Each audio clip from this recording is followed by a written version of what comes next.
Okay, so last time we ended on this objective, and so I just wanted to go over it again a little bit because it relates to what we're going to talk about today. So when we talk about an antigen, right, that's the whole big thing, like the whole bacteria, the whole virus, the whole protein. But what an antibody, which is what we're going to introduce and look at today, actually binds to is a very small molecular section. So the most common name for that is an epitope, but also you'll hear antigenic determinants. I always refer to them as epitopes. So remember, an antigen actually gets its name from the fact that we learned early on that they could get your body to generate antibodies. Although that's not the only response, right, that you do, as we've already kind of introduced. Sometimes that you have an antibody response. In addition, you might have a cellular response. Anybody remember the name we give for an antibody response? What subset of your adaptive immunity that is? Starts with an H.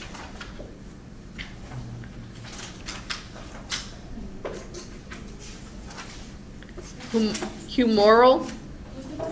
What part of your adaptive immune system produces antibodies? That's your humoral immunity. Remember we talked about humoral versus cellular. Humoral is the B cells that we're going to talk about again in more detail today, right? And your cytotoxic T cells, that's more of a cellular type response. So another name that you'll sometimes hear for antigens is immunogens. And again, it's just meaning that it's something foreign that elicits an immune response.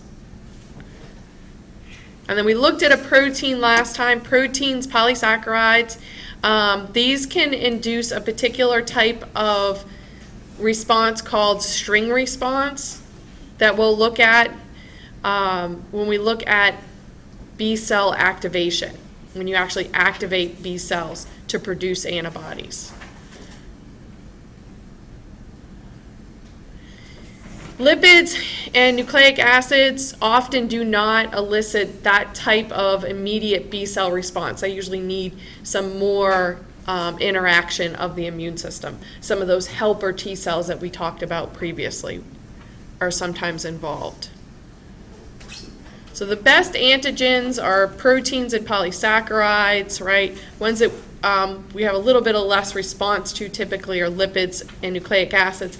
And part of the problem too is there's quite a bit of variability with proteins and polysaccharides and not as much with lipids and nucleic acids. So we looked at this animation, parts of it, showing that an antibody binding, and I'm going to fast forward to that spot, doesn't bind to the whole protein. Proteins can be quite large. And an antibody itself is a protein, but it's going to bind at a very small molecular region, right, on an antigen. And we call these epitopes or antigenic determinants, where the antibody is actually binding specifically.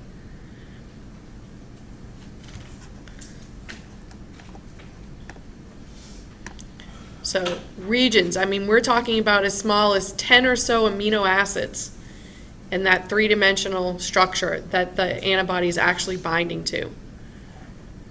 And because that binding is so molecularly specific for a particular antigen, say a bacteria, you could have some that are binding to the surface. You could have others that are specifically binding to some fimbriae on the bacteria. And again, to molecular structures associated with that small appendage on the bacterium.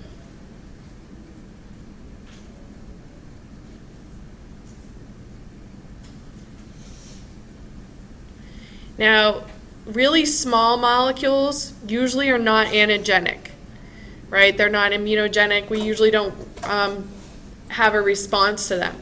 But there are some small molecules that we'll talk about later that can combine with molecules in our own body, and that makes them large enough that we then respond to them.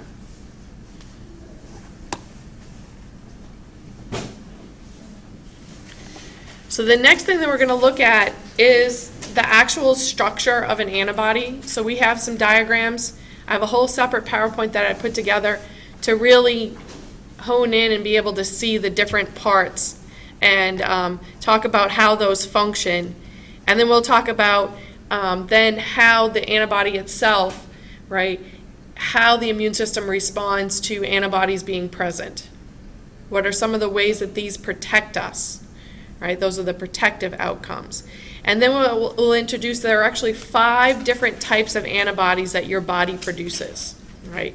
And they're produced in different regions in your body and, of course, have different responses, different outcomes. So these are some of the drawings that they have in your book.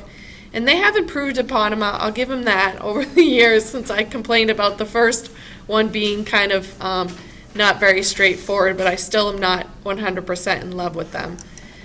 So as I said, I have my own, and that's labeled as an antibody activity, and I also printed out extra copies so you can have to write on if you hadn't printed it out. So when we look at an antibody, and it's very general, and you can almost think of this as the stick diagram like we do for people, right? If you're drawing a little stick diagram, this is kind of the stick diagram for an antibody, the very simplest way of drawing it. And it's an overall Y shape, you would say, right? But it's made up of several different parts. And so I've labeled different parts in different regions with different letters. So that we can kind of quiz ourselves later as to which ones are what, and so we could easily identify them. So when scientists were first studying antibodies, they could break them into 4 different pieces. There are actually 4 protein segments that make up an antibody in the very least. So you'll notice that this ones that I have coded in green, these really long ones, can be separated from each other and be separate long pieces of protein.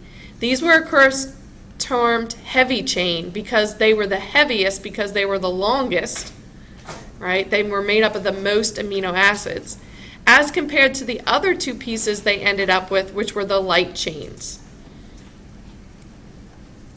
The light chains and the heavy chains are identical. Right, so basically what happens is the cell makes 2 of each. Makes 2 heavy chains and 2 light chains. And it puts it together in this orientation where you have the 2 heavy chains in the center and then the 2 smaller, lighter chains attached to the top portion of the heavy chains. And I'm sorry that our printer is not very discriminatory. So the 2 different colors aren't showing up. I need to do them, I guess, more contrasting. So you may need to, on your sheet, indicate for yourselves which are which. Does that make sense so far? So the B cell has in its DNA how to make a heavy chain and how to make a light chain. And it makes 2 of each, and it's going to put them together in this characteristic shape, this Y shape. And the reason for that is you'll notice right here, there's a bond that's holding them together. It's called a disulfide bond. Same thing here that's holding the 2 heavy chains together in this hinge region. And then the same thing over here, the light chain to the heavy chain. Right? So they're actually attached to each other.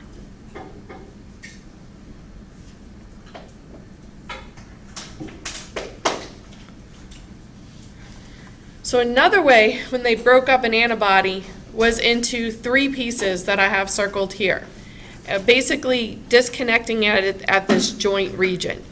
They ended up with an A piece, the B piece I have here, and the C. And what do we notice about the A and the B? They're essentially the same. They're identical. They're identical. They're mirror images of each other.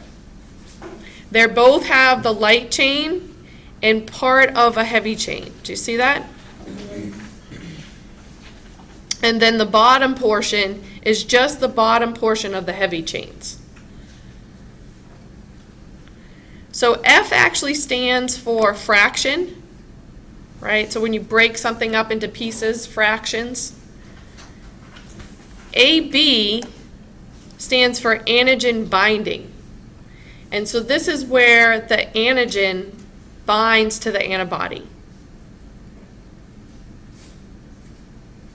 C stands for crystallization, but I always remember it as constant region because that's what it's mostly made out of, is the major constant region of the heavy chain. So we're going to come back to this slide. I want to go to the next one.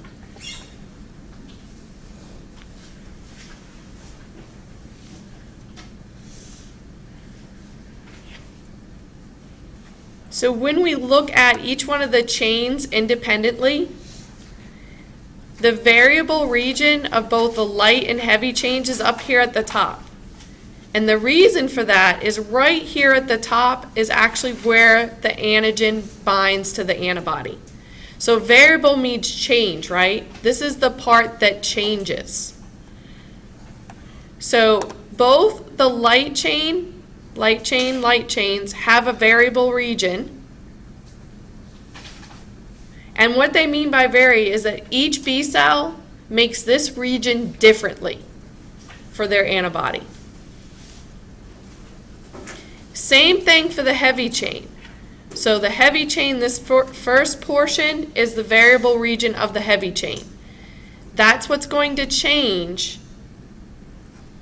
for that B cell to be unique and make a unique antibody. The constant region are the blue regions. These have to stay constant. They are always the same for the B cells. So every single B cell, depending on what class of antibody it makes, this region's always going to be the same. And the reason for that is this is the region where, notice, the heavy chain and the light chain bond with each other. If you didn't have consistency in this region, you wouldn't end up with this structure, this overall structure that we have of heavy chain with light chains attached. Make sense? So you have that constant region on both sides, and then this constant region as well, so that the two heavy chains connect to each other. And then this information here, this molecular structure in this constant region of the heavy chain, is what our immune system responds to.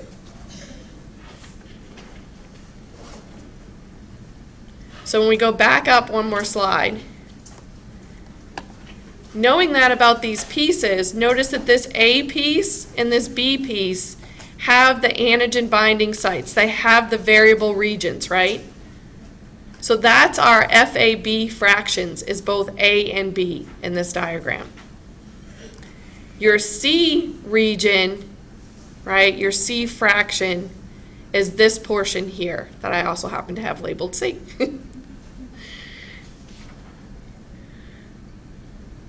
And you can think of C as constant, right? That this information is constant from B cell to B cell in your body.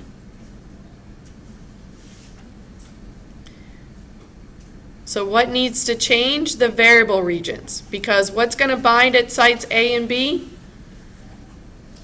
The antigen, right? The antigen, these are your antigen binding sites, both A and B in this diagram. Right? They're attaching to the variable region of both the heavy and the light chains. That's what they're coming in contact with. Variable, again, means it changes. This is the part that's different from antibody to antibody and why they're able to bind with different antigens. But it's set for that antibody, right? If we're talking about one specific antibody, that variable region is set, right? It's been determined when the B cell was being made, and it binds to specific molecular components of an antigen, right down to like 10 amino acids. This portion down here, what's called the FC region, this is where our immune system grabs onto antibodies. And so some cells, they'll talk about having an FC receptor. So they specifically have a receptor that grabs onto this part of the antibody. All right, so this part is where our immune system is interacting. So notice, again, these cute little Y's, very simplistic drawing, and the tips are blue, and this is to denote that variable region, right? That's actually binding to the antigen. In this case, they're showing a bacteria. And notice how that FC portion is sticking out. So our immune system, cells of our immune system can grab onto it. I thought I had animated this one. So here's an example over here of a mast cell. They have a receptor, an FC receptor for a specific class of antibody called IgE that we're going to talk about. So it grabs onto it. So notice the orientation too. The part that we're holding onto and then the part where the antigens binds is sticking out. All right, so over here at this other end, something would be attaching. So your FAB regions is A through H, right? Both these two top parts. A, B, C, D, E, F, G, H. All of this.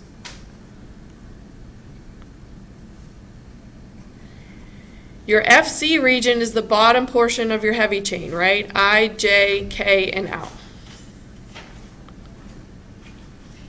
So that's why I have I through L. Your constant region, right? Remember both your light chain right here, that second portion, and most of your heavy chain, except for the first portion, are all constant region. It stays consistent so that this structure forms as it's supposed to. The part that varies is the first portion of the light chain and the heavy chains. So in this diagram, both A, B, C, and D, these are all variable regions of whether it be a light chain or a heavy chain. And then, of course, our antigen binding sites, as we said, right, is M and N.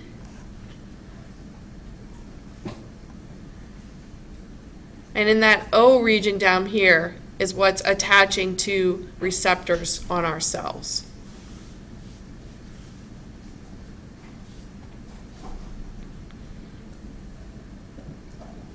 So the top part of the antibody is for recognizing specific antigens, right? And the bottom part is for communicating with our immune system. It's pretty amazing little molecules.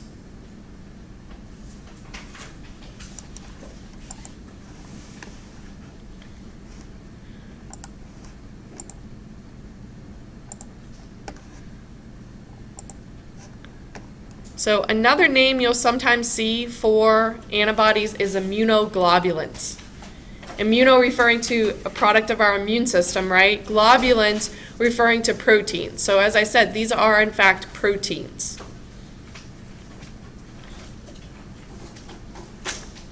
Overall, they have that general Y shape that we've been looking at. Two identical arms, right? These two arms, as we saw, are identical. They both have variable regions, right? And that stem that we kind of talk about, right, is that FC region, which also is constant for your heavy chains.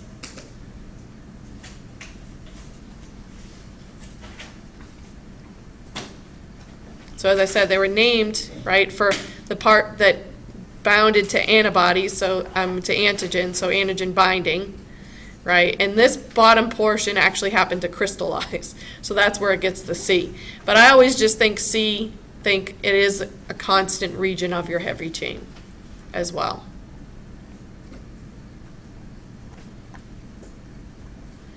So here's our plane diagram, right? You should be able to identify the parts. And you know, if I have something like this on the test, I would do it like I did in that thing where I would have the letters where you could denote which letters make up what portions, right? Make it kind of a matching type thing. You wouldn't actually have to draw, right, because we do it on the computer. So you know the general structure of an antibody, right, and the important components of antibodies. These are the major outcomes that happen when an antigen and an antibody bind. So one of the things that can happen right here at the top, we've seen this already. A bacteria could be coated with antibodies, and a phagocytic cell, can anyone name a cell that can do phagocytosis? A specific white blood cell? Macrophage, yeah. A macrophage derived from what are they called in your blood? For it's a macrophage. You got it, monocyte, right? Monocyte to a macrophage, right? What other white blood cells can do phagocytosis? Neutrophils, yep, one more.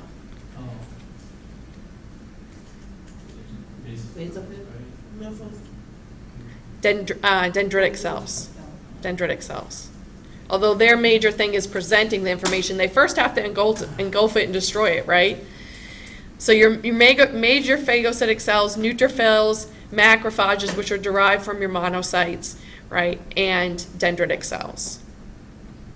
So this process, when they get coated in antibody, and therefore phagocytic cells have these receptors, as I said, the Fc receptor. So notice the portion of the antibody it's grabbing onto, right? They have receptors for that portion of the antibody. That's why they're able to grab onto it and engulf them, okay? That Fc portion. Can you guys remember a complement protein that also is a good opsonizer that tags them for destruction, and phagocytic cells have a receptor for that molecule? It's a C and a number, right, and another letter. C3b. B for binding, right? Just means it's the B fraction, but it helps us remember, right? C3b is a good opsonizer, other than antibodies, right? So that's how we tag them for destruction, right? When I always think of opsonization, I'm thinking tag for destruction, right? Because our phagocytic cells, which are going to destroy it, have receptors for both those molecules, both antibodies and for C3b.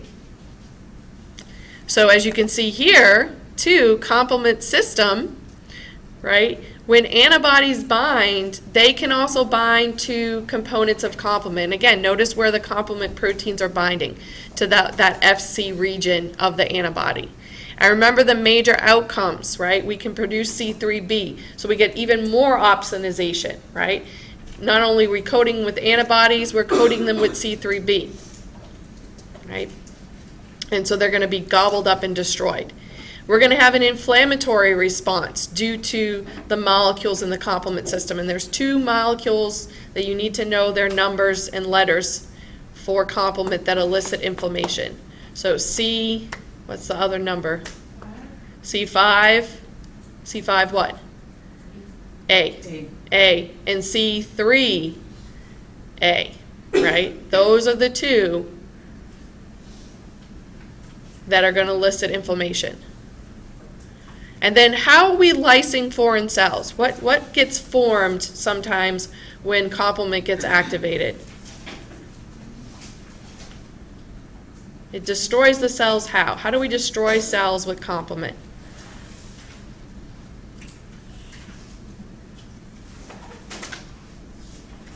It's a whole bunch of proteins insert into it, right? So what do we call that complex? It's not a hamburger. MAC, right? Which stands for membrane attack complex. MAC.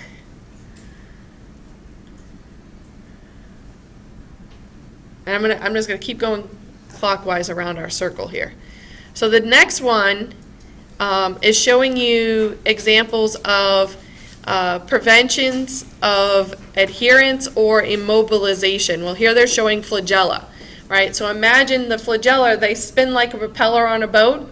If antibodies attach to that flagella, then they're going to kind of gunk it up. It's almost like, you know, going down the bayou in a sweatshirt getting stuck on your propeller. You don't go anywhere, do you? I've actually literally had this happen to me, right?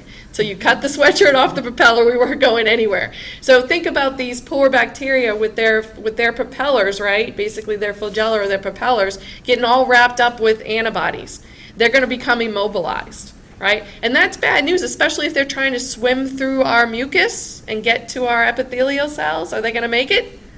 No, not if these antibodies are coating them. And so the other thing is, remember, some of them have fimbriae, the little protein appendages that help stick to our cells. If we have antibodies that stick to those or stick to the surface of the bacteria, can they stick to us? No. We're creating a barrier between them and us with an antibody. And when that happens, it stops them from being able to adhere to us. And that's the number one thing for any infection, right, is attachment. They have to be able to attach to us, to adhere to us. If we stop that, we can stop infection, right? And so we even have a special class of antibody that we produce in our mucus. It is the most highly produced antibody by your body because you produce so much mucus to help protect and stop ones from being able to swim through your mucus, from being able to get to and adhere to our receptors on our cells below the mucus. The next thing that happens and is referred to commonly in your book as cross-linking, but sometimes you'll see other terms, agglutination and precipitation. And so as you can see, because of the nature of an antibody, at the very least, they have two antigen binding sites, two arms, right, that are identical. So they can literally hold on to two bacteria at the same time.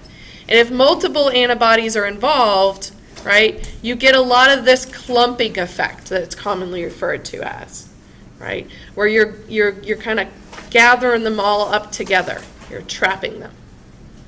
You're tying them up. Now this is beneficial, right, because again, if they're all kind of clustered in one area, it makes it much easier for our phagocytic cells to get to them, engulf them, and destroy them. Well, there are different types of antigens out there. A bacteria is a relatively large antigen, yes? Right? And those of you guys that take A&P lab, especially A&P2, I know they do this, you actually take red blood cells and combine them with antibodies. And you know what the antibodies are for, right? So if they're against A-type blood, and you put A-type blood and that antibody against A together, you get this clumping effect. And this is a way, without being able to see the surface of that red blood cell at that molecular level, to know that that antigen, that what we call the A antigen, is on the surface of that red blood cell. Okay? And you can literally see that clumping happening right on a slide, right in a little well. This is because they're such large molecules. And with bacteria, you can kind of see this, but sometimes you need the aid of a microscope to kind of help you out with this.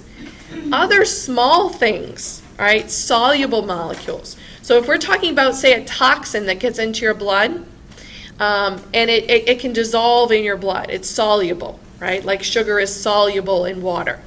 Make sense? It almost becomes invisible. You can't even see it. But if you add a whole bunch of antibodies there and you get a whole bunch of cross-linking, it's going to make it a much larger molecule, so much so that it's no longer soluble. So it tends to what we call precipitate out of solution. And there are actually tests that some labs will run where they're going to put the whatever antigen it is, and it's going to be some small like protein or something like that, and you can combine it with antibodies, and when the two of them come together in a gel matrix, you see this little faint white line. And that's because there's so many molecules binding up together, they become so large that you can see them. The bad news is if these complexes don't get cleared up in your body, right, and get trapped in small blood vessels and stuff like that. And we'll talk about that hypersensitivity that can sometimes happen when you have, what you have here is an antigen and antibody complex, right? Whole bunch of antigens and antibodies, right? So if you're talking about a very large thing, we refer to use that usually as an agglutination reaction. If we're talking about small soluble things, we say precipitation happens. But in your body, you wouldn't necessarily see the difference, right? So in our body, cross-linking, clumping is happening.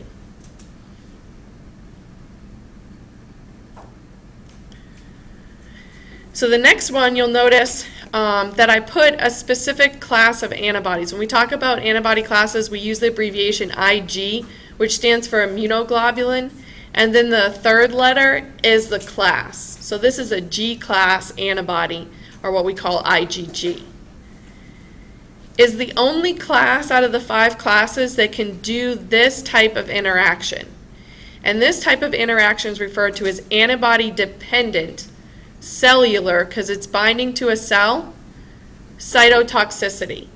And so natural killer cells have receptors specifically for IgG on their surface. So if you have, in this case, they're showing you a virus-infected cell, and so it's probably displaying on its surface viral proteins. And if we've made antibodies against that, those antibodies will attach to the outside of that cell to those proteins that are being displayed. But it can't kill that cell. And since it's a cell, a natural killer cell, which can kill other cells, when it comes along and it sees this interaction of the cell being coated with IgG class antibodies, it can bind to the Fc portion. So again, that portion sticking out. It has receptors, and it's going to send toxic substances and toxic messages for this cell to die, right? So just as the name implies, right, natural killer cells, they kill. So kind of like poison. Yeah, they kind of poison those cells, right? And the only reason why they're recognizing this, and this is why the name is important, antibody dependent, the only reason that natural killer cell knows there's something wrong with that cell is because it's coated with antibodies, right?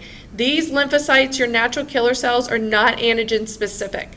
They need signals from other cells or for some other signal to let us know when our cells need to be killed, right? It isn't specifically recognizing the antigen. The antibody is. Does that make sense to you guys? Okay. So the other one that's really cool, helps us out with viruses and toxins, is what we call neutralization. And this is because, again, antibodies can bind to these substances. And just like with bacteria, they have to adhere. But even more so for them, not only do they have to adhere, but they have to gain entry into our cells. And if they can't gain entry, they can't be infectious at all. Unlike bacteria, you know, if they attach to us, they don't necessarily have to get into our cells, right? Some of them attach and just, you know, secrete toxic substances and kill us that way, or secrete stuff to just destroy and eat our cells, right? They don't necessarily get inside of our cells. Toxins and viruses, on the other hand, actually have to get inside your cell, right, to cause problems, okay? And how they do that is very similar to bacteria. They have to attach to receptors on our cells. So if they're coated in antibodies, can they attach?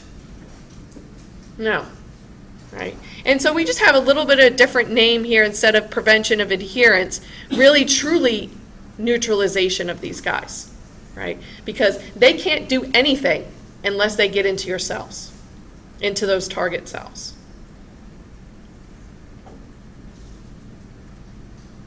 Now, of course, once the virus gets inside of our cell, that antibody can't go into our cell, but it could bind on the outside, like you see here, and a natural killer cell could come along. Right? We have multiple layers of protection, as you can see. Right? Lots of different ways. And now one thing I didn't mention over here is that, remember, the classical pathway is the pathway of initiation of complement. But remember, the outcomes are pretty much the same. Doesn't matter how complement gets activated. Well, whether it's the alternative by C3 binding, or the lictin pathway with mannose being detected, or in this case the classical, which is antibodies binding. You're still going to get those possible outcomes. You should hopefully get inflammation, more C3b binding, and the formation of the MAC complex. And remember, membrane attack. It inserts only into membranes, right? So who's more susceptible, gram positive or gram negative? Because our outermost covering is a membrane. Who's got the outer membrane? Gram negative, gram negative. So there's only 2 classes out of the antibodies that we're going to look at that can actually, their Fc portion can interact with complement, and that's going to be our IgM and the IgG. So you ready for the 5 different classes? All right. Before that, Remember how we talked about phagocytosis? And the bacteria could be, say, engulfed into that phagosome, and some of them can escape the phagosome, and then others, even after the lysosome binds with it, they can still survive. It doesn't kill them, right? They're not killed in the phagolysosome. So, we have all these layers of protection, but the reason why we still get sick, right, why we still have disease, is because some of them have found ways around our protection, right? So one of the ones that have found a way around our protection and actually are using our own products against us, and I'm pretty sure this is Staphylococcus pyogenes. It's Pyogenes. It is the causative agent of strep throat, right? It can take our antibodies and bind to them in this orientation. So notice this is how it's supposed to be, right? Antigen binding arms attaching to it, FC portions sticking out so our phagocytic cells or complement or something can interact with it. No, instead they have receptors on their cells that can bind to the FC portion of our antibodies. So they're flipping our antibodies around and sticking the antigen binding sites out. But does our immune system interact with that?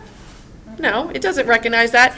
It recognizes the portion that's already being bound to the pathogen, right? It's being hidden from us.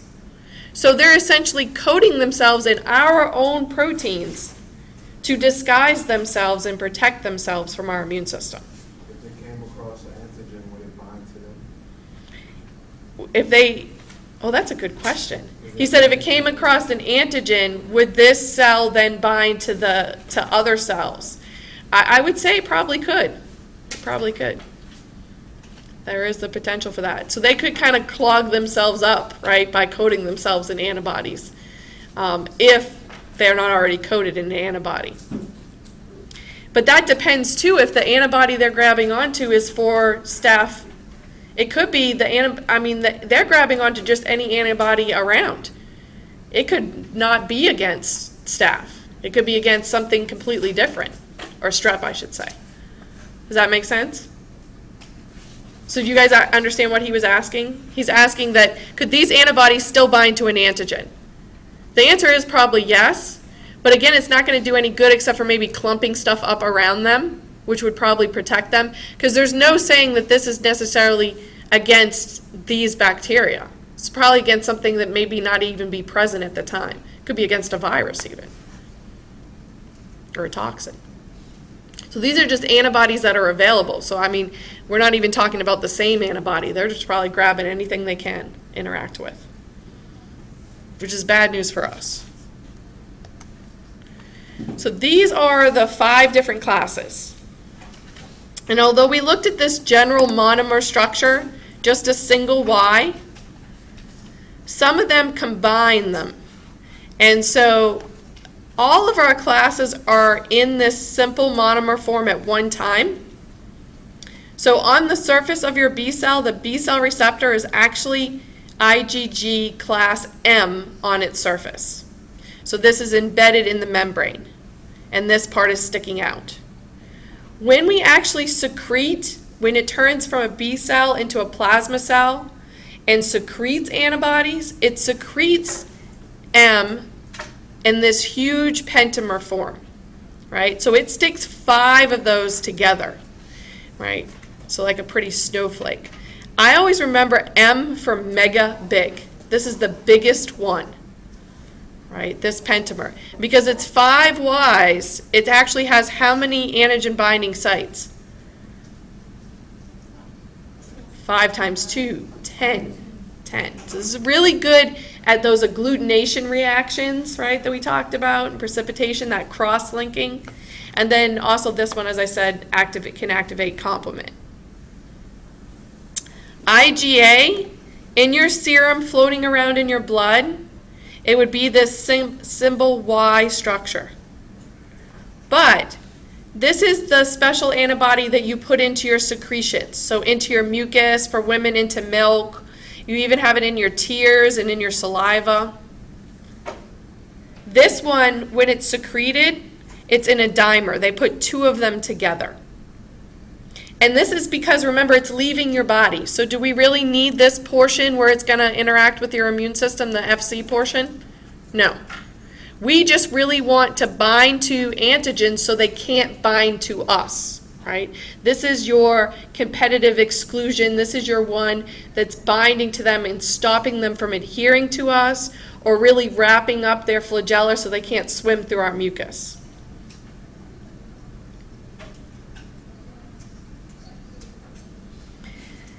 IgG, right, is always in this monomer form. IgD and IgE are always in this monomer form. Just a single Y. So IgM, as I said, mega big. This is the first antibody you produce when you have an infection. This is the automatic start point. But it stays in your blood. This is too big to get out. So this one does not cross the placenta. And this is the one you actually make against the ABO antigens we talk about, those blood antigens. And this is why you don't have to worry about matching your baby when it comes to this antigen set. And most of the antigens, except for one, that are found on your red blood cells. Because this does not cross the placenta. It's too big. It doesn't even usually leave the bloodstream.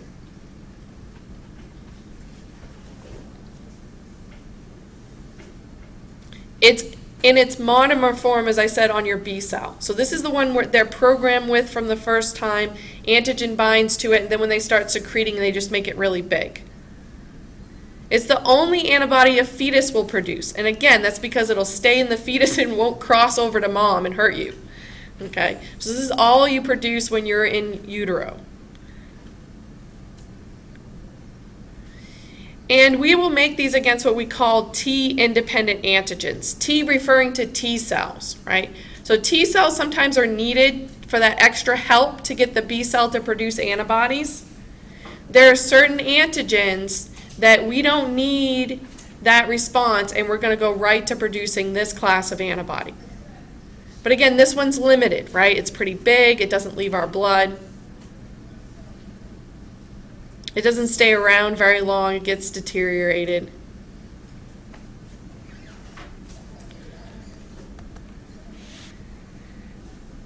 IgG, on the other hand, is the dominant one in our circulation. Makes up 80 to 85% of the antibodies in your blood at any one time, even when you're not experiencing infection. It is also the only one that crosses the placenta. So this is the class of antibody that you make against the Rh antigen. If you're Rh negative and you get exposed to that antigen and you make it. This is the fear, is that it could cross the placenta, and if the baby is positive, these antibodies will attack the babies. It's also produced in the colostrum. Anyone know what the colostrum is? Breast milk, the most of the nutrients. The first breast milk you produce, and actually it's very poor in nutrients. It is. It's very poor. It's very high in these antibodies, IgG. And so when you give this to your child, you're basically giving them all your IgGs. Your body as a woman produces an extra number of all your IgGs, all the stuff you've been vaccinated against, all the stuff that you've been exposed to in your own lifetime. And it gives it to your baby. But this is just basically to help protect them. For about a month, right? It's limited protection because over time these antibodies will deteriorate. That's why it's important to vaccinate your child so then they start making their own antibodies. And they have memory cells so they can keep doing this. That's also why it's become more and more popular nowadays for people to breastfeed, because you are giving immunological protection when you breastfeed. And all throughout breastfeeding, you're always producing IgA. And this helps, again, protect their mucous membranes of their digestive tract. And we can't really replicate that, right? We can't put that in a formula. They can't, like at all? No. So they're not getting, if you're giving your baby formula, you're not giving them any form of immunological protection. That only comes from mom. All mammals that produce milk do that. Yeah. Yeah. So there's a reason why we do these things. This is your antibody of memory, right? As I said, this is one that's going to stick around for quite a long time. ADCC stands for a special outcome that we just looked at that only natural killer cells can do with this class of antibodies, with IgG. This stands for antibody-dependent cellular cytotoxicity. And I promise not to abbreviate it on any tests or anything like that. What is it again? Antibody-dependent cellular cytotoxicity. This is where natural killer cells can recognize IgG bound to a cell and kill that cell. You guys want me to flip back to that other slide? So that's this interaction right here, this one. That's the only class of antibody that can do this. They can interact with a natural killer cell. So IgA, as I said, not a lot in circulation. If you find it in circulation, it's going to be in that monomer form, but it's found in your secretions as this dimer form. So as I said, it's found all the time in breast milk, in your mucus, your tears, your saliva. It's the most abundant one you produce. I mean, you're just producing tons of this. And really is going to interfere with those pathogens' ability to attach to us. That's the protection that it gives us, and immobilizing them and cross-linking them, gunking them up. IgD, we don't know too much about this one. That tends to appear later in the immunological response. So as you can see, very low numbers. So not much known about it. It is in the monomer form. IgE, you can remember Erica hates this one because this one deals with allergy, right? So this is the one that you're not going to really see in circulation. This is the one that you typically produce. Like for me, it's associated with the tissues in my nose because I have nasal allergies. And so these IgEs, when your body produces them, they automatically attach to mast cells and basophils in the area.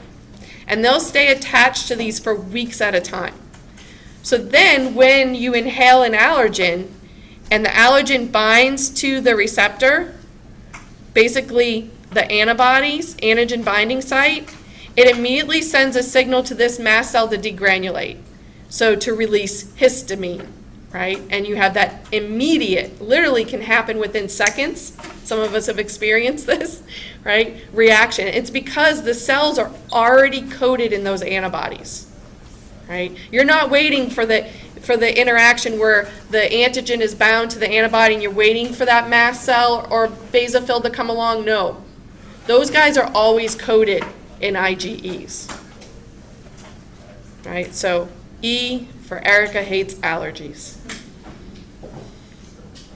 All right, so we're going to end there today because I'm out of time. If anybody's using the old version, like the 6th edition, very old edition of the book, this diagram had a typo in it at one time, right? It had these two pictures switched. I seriously doubt any of you guys still have that. I hopefully maybe can eliminate this slide next semester.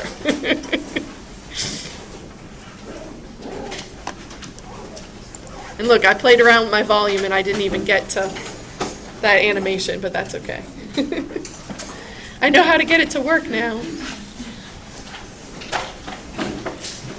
Oh, I gotta stop recording.